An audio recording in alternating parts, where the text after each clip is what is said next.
Assalamualaikum warahmatullahi wabarakatuh. Kembali lagi dengan Ustadz, anak-anakku yang Ustadz banggakan. Kali ini adalah Ustadz menjelaskan tentang sopan santun atau apa yang harus kamu lakukan sebelum kamu pergi ke sekolahan. Nah, di sini qabla dhahabi ilal madrasati. Jadi sopan santun kalian ketika mau berangkat ke sekolah itu apa? Berarti ini harus kamu lakukan ketika pagi hari. Nah, yang pertama wajib alat tilmidi ing atase anak ayu hibba opo yen to demen sapa sewalat atartiba ing teratur. Jadi wajib bagi kalian, bagi anak-anak itu hidup yang teratur. Nah, maksudnya hidup yang teratur itu kayak gimana?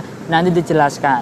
Di antaranya adalah bangun tidur juga teratur. Jangan sampai kok satu hari ini bangunnya jam 3 malam, tapi besok satu minggunya lagi ini bangunnya jam 6 pagi. Nah, ini nggak boleh. Jadi harus teratur, harus tertib.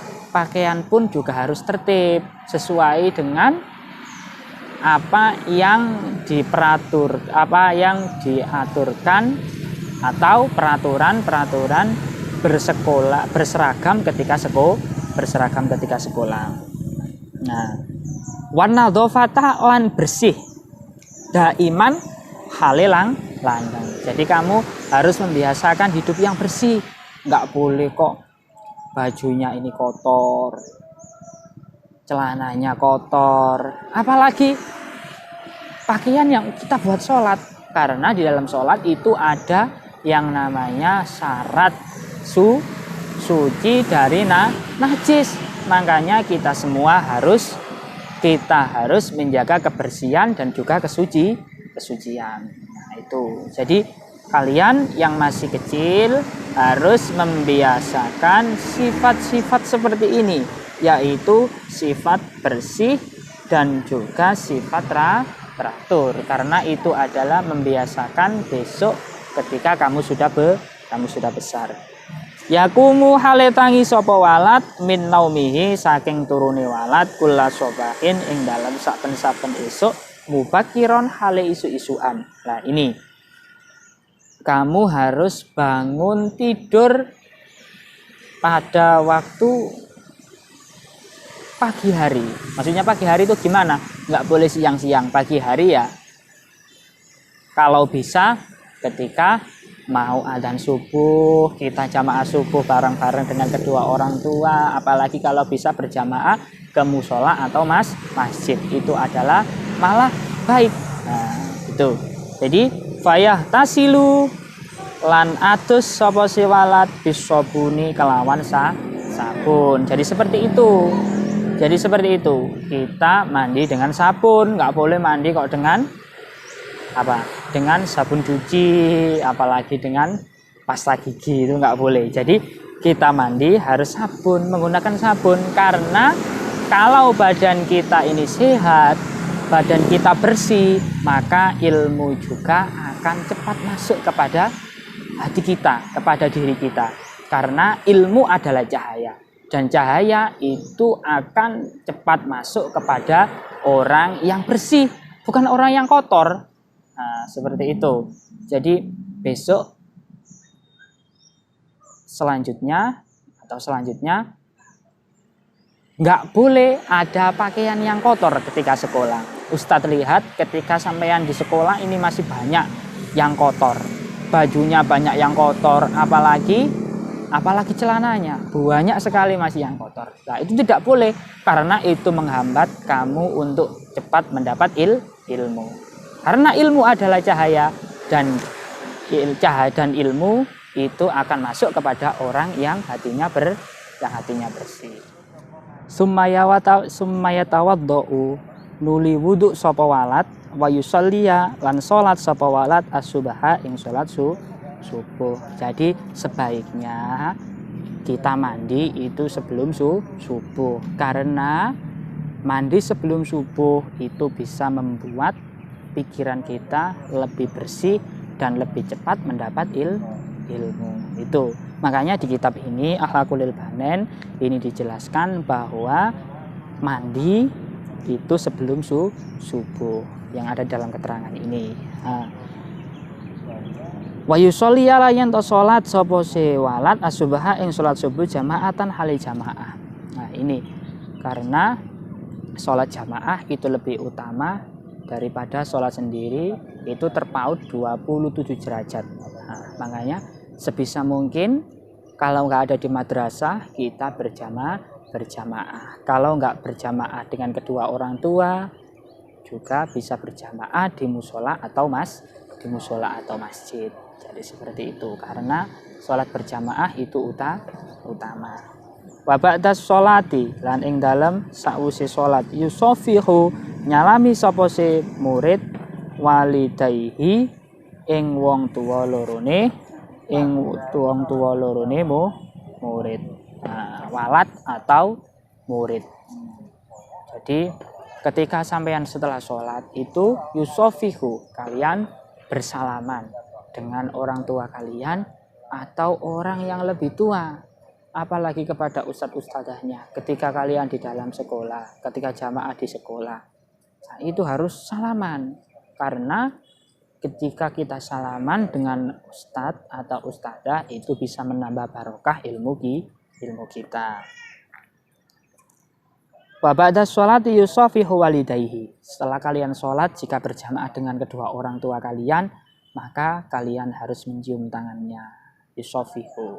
Nah, ini kebanyakan ada salaman mencium tangan orang tua atau guru yang tata caranya salah. Yang benar gimana Ustadz? Yang benar adalah kedua tangan kemudian itu kita taruh di hidung kita kemudian kita hirup. Tidak ditaruh di pipi. Kalau kita salaman dengan orang tua atau ustadz-ustadzah kemudian kamu tempelkan di pipi, itu salaman yang kurang tepat. Nah, mungkin besok gak boleh dilakukan lagi. Sumayal basu mongko kari-kari nganggo sapa se walad sapa tilmid malah bisal madrasati ing pakaian sekolah nadifatan halirsi taban tur mekune ningali tur apik tur tertib. Teratur. Jadi setelah kamu mandi kemudian sholat berjamaah subuh lalu kamu memakai pakaian yang sudah dijadwalkan di madrasah. Hari Senin pakai apa, hari Selasa pakai apa, sampai hari Jumat. Jadi nggak boleh kok ketika kamu datang di madrasah tapi pakaianmu beda sendiri, kan nanti kamu malu. Makanya harus disiapkan terlebih dahulu, apalagi disiapkan sebelum tidur, itu malah lebih baik. Sumayang duru mongko kari-kari ningali sapa se tilmid durusahu ing pelajarane tilmid. Nah, ini jadi sebelum kamu berangkat ke sekolah, kamu mutolaah dulu pelajaranmu. Kamu lihat dulu pelajaranmu. Pelajaran apa hari ini, apakah sudah tepat? Kalau belum tepat ya kita ganti yang tepat. Nah, kita usahakan bisa belajar setelah subuh karena belajar setelah subuh itu akan lebih cepat masuk ke otak kita. Bisa kalian buktikan sendiri. Ketika kamu belajar setelah isya sama belajar setelah subuh, mana yang lebih cepat kamu paham? Pastinya kamu akan lebih cepat paham belajar setelah subuh karena pikiran kita masih jernih, pikiran kita masih bersih. Jadi ketika kita menangkap pelajaran akan lebih cepat. Beda dengan setelah isya. Kalau setelah isya sampean sudah belajar mulai pagi sampai sore di madrasah, belajar di rumah, ketemu dengan ini yang kadang-kadang agak menyebalkan. Nah, itu akan menghambat untuk sampean mendapat ilmu. Makanya diusahakan kalau bangun subuh, kemudian mandi, sholat subuh berjamaah, kemudian kita mutolaah pelajaran kita sebentar.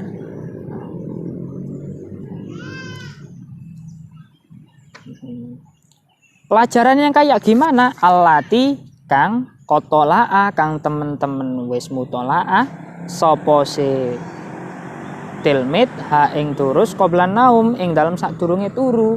Jadi selain kalian belajar pada setelah subuh, tapi kamu harus belajar juga setelah isya. Itu setelah isya kita sholat isya, kemudian kita belajar, baru kita tidur. Ketika kita bangun setelah kita berpakaian rapi, maka kita buka lagi. Apakah saya masih ingat pelajaran tadi malam yang saya pelajari? Kalau sudah ingat, alhamdulillah akan lebih ingat. Tapi kalau belum seberapa ingat, maka akan ingat dengan adanya belajar pada waktu setelah subuh. Wa ba'da ayyuftira ing dalem yen to sakwise yen to sarapan yuratibu ing dalem sakwise yen to sarapan sapa tilmid yuratibu nertepaken sapa si tilmid adawati ing pira al adawatihi ing pira-pira prabote fil mahfadzati ing dalem prabot ing dalem tas. Nah, mihfadzatun itu adalah tas. Jadi setelah belajar kita sarapan. Nah, ini biasanya yang jarang kalian lakukan. Ketika pagi malas untuk makan, di madrasah kalian kelaparan. Belum waktunya istirahat sudah izin ke kantin. Nah, seperti itu. Nah, anak itu adalah materi dari Ustadz, semoga mendapat ilmu yang bermanfaat dari Ustadz. Dan Ustadz akhiri, Assalamualaikum warahmatullahi wabarakatuh.